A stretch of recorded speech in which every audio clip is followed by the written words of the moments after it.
this is the metal triumph. I'm going to do the check here on the cast because I want you to see what we're going to do inside the patient's mouth. This is just for the purpose of demonstration. What we're looking for, no negative margins, no positive margins, no gaps around the margins, okay? We will be also checking the occlusal clearance, and we will also be checking the shade, and we're getting the bites and so on. I just want to concentrate on the margins. First of all, you check margins inside the patient's mouth. Now, not here, inside the patient's mouth, once more. Okay, let me put it on this cast. It will be more clear because it's not cut into dies. Because when we're checking on dies, notice that they have cut some of the root area. Okay, this is present now on the cast that has gingiva. So in the patient's mouth, what should I see? Between the tooth and the metal, there is no gap. If the types of gaps are negative, positive, or zero gap. Okay, the type of margins. I'm talking about the margin. The relation of the metal to the outer surface of the finish line. I should have no positive, no negative, no gap. What is a negative ledge? Is when I go from the metal to the tooth, I have a step. Okay, and this is one of can you film here?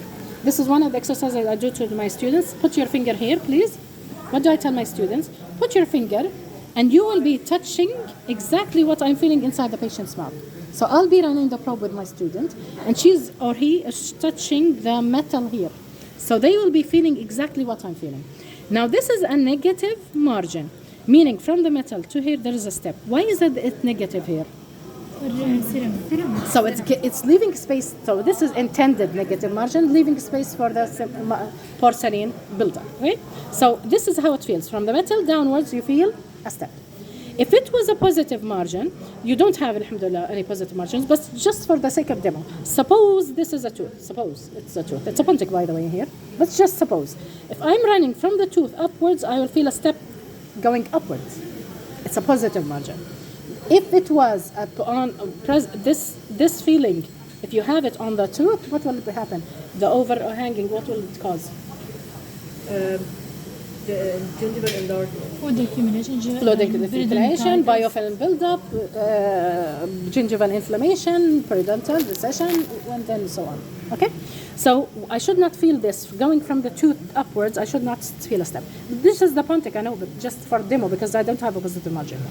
So you know what is a negative margin, a positive margin, okay? Okay, what should I have? I should have running from the tooth to the metal, backwards and forth. Please put your finger and feel what I'm feeling. Okay, notice that, yes, from the tooth to the metal, from the metal down to the tooth as a zigzag, I don't have anything. Okay, I feel them smoothly. I feel something rough and something smooth, but I don't have any steps between them. Okay, do I do this only here and Bakari? No, I need to go also beneath the pontic area. I want to get benefit that this pontic area is still away from porcelain, so it's still open. I could see the margins better proximally. So this is covered with the metal, but still this is exposed. So I also do this check from here and from here. So I go all around the tooth. So interproximal, I go like this. So I have to run my probe all around all of the margins, checking for what I'm looking for. Finally, what is a gap? So we said a positive margin, negative margin, or a flush. This is the best. This is what we're looking for. And secondly, we're looking also not having any gap. What is a gap? A gap is when the metal is away. Can you produce it closer? Just closer, yes. Suppose I have this shape and I have this gap. It's not present on this tooth. Let me go into the die to see clearer. Yeah. Okay. We go to this middle. Okay. See if I open this slightly. This is called a gap. What does it feel like?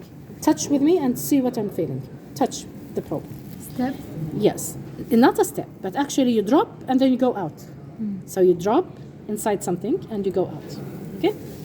But we still have different levels of gaps. This is a closely fit. There's no gap at all. If I come closer here, please, if you can focus it.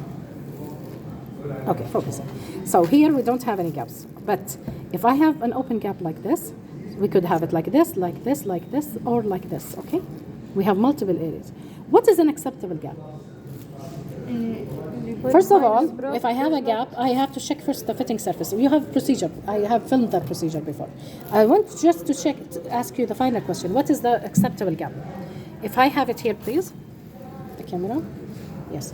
So if this gap if I have not this probe, but a finer probe, even more sharp from this, I should have if a very sharp probe goes in and I feel the gap, but a regular probe doesn't go in it, it's acceptable. Okay? So, and a gap that the probe goes in and out, if you can just stabilize it. Okay, the gap that the probe goes in and out, that's a large gap. The cement will dissolve with time. It will reopen like this, and it will cause curves. Okay, so I need, if a gap is like this, very minor, just a very, very fine probe could enter it, this is acceptable, cement could retain for a long time. But this gap is not acceptable. Okay, so what is my indication? That the probe, a very fine probe, if it enters, but a regular probe doesn't enter, that's the cutoff point. Okay, thank you very much.